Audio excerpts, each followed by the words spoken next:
평창 패럴림픽에서 신이연 선수의 감동적인 금메달, 그리고 스티븐 호킹의 작고, 여러모로 지난주엔 우리 사회에서 장애인에 대해서 생각하게 됐는데요. 지역의 한 특수학교에서 벌어진 일을 통해 장애인에게 학교란 어떤 의미인지 돌아봅니다.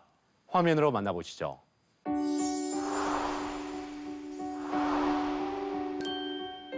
내가 거기 가서 학교 가서 100점을 맞고 90점을 맞는 것이 중요한 것이 아니라 내 또래 학생들은 어떤 언어를 쓰고 소통을 하기 위해서 어떤 제스처를 취하고 이 부분을 모델링으로 해서 배우러 가는 거예요.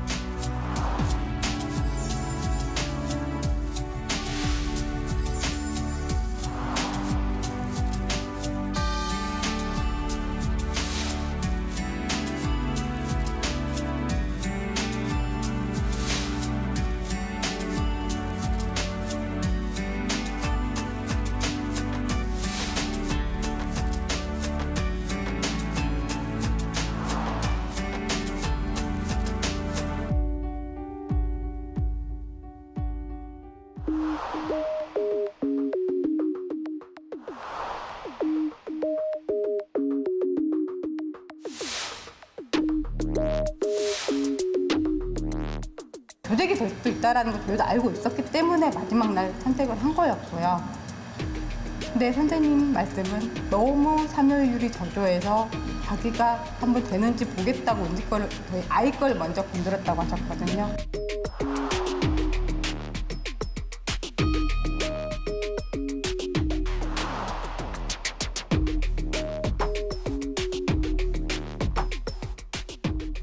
이런 식으로 조작이 돼서 얼마든지 최우수 학교가 되고 최우수 교사가 될 수 있다는 거를 알고 나니까 이거 믿을 게 하나도 없구나. 정말 너무나도 당당하시게 실수였습니다 라고 말씀하셨고, 너무 화가 난 나머지 그럼 징계를 해주시고 저희는 파면도 원합니다 라고까지 했을 때 교장 선생님, 부모님 공무원 뭐가 그렇게 쉽게 자르는 줄 아시냐고 학교 징계로 끝납니다 라고 얘기를 하셨어요. 지금 3개월, 4개월이 흘렀음에도 불구하고 그 잘못된 어떤 개인정보를 도용했었던 선생님 아니면 그 책임을 같이 갖고 있는 교장, 교감 선생님 어떤 한 분한테도 미안하다는 말 한마디를 지금까지 못 들었다는 말에 저는 경악을 했습니다.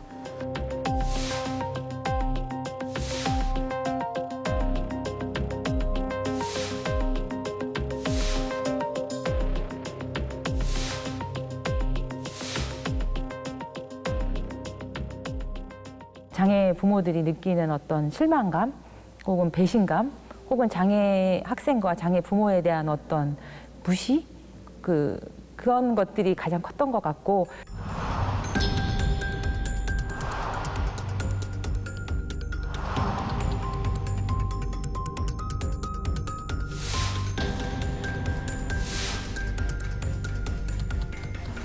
당신들이 변화가 안 된다면 내가 변화를 할 수밖에 없는 상황이 된 거고, 내가 변화가 안 된다면 변화될 수 있는 공간을 내가 만들기 위해서라도 더 노력할 겁니다.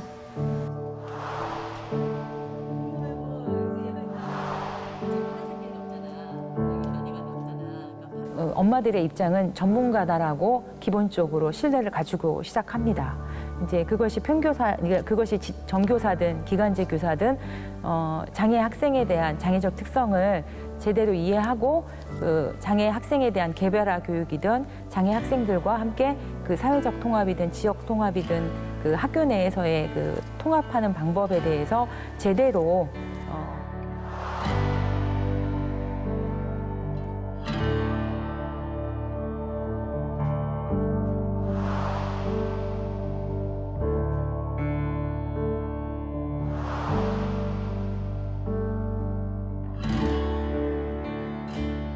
아직 세상도 나가보지도 못한 아이들 학교에서부터 이미 상처를 주시고 마음을 닫게 만들어주시고 세상이 어둡구나라고 가르쳐버리는 그런 학교, 솔직히 실망이고요. 제가 활동하면서 가장 많이 하고 싶은 얘기거든요. 누구도 소외되지 않는 세상, 그 세상을 만들려면 교육권 안에서 그것이 돼야 된다라는 좀 생각을 갖고 있습니다. 보통 교사와 학생, 학부모의 관계는 신뢰를 바탕으로 합니다. 그리고 장애 학생들에게는 또 하나 이해와 기다림이 필요합니다. 이 특수교사의 개인정보 무단 도용 사건. 과연 장애 학생 교육에 신뢰와 이해, 기다림이 있었던 걸까요? 우리 사회에서 더 많은 스티븐 호킹을 만나기 위해, 더 많은 신이현 선수를 만나기 위해 무엇이 필요한지 생각해보는 밤입니다. 시사플러스 오늘은 여기까지입니다. 시청해주신 여러분 고맙습니다.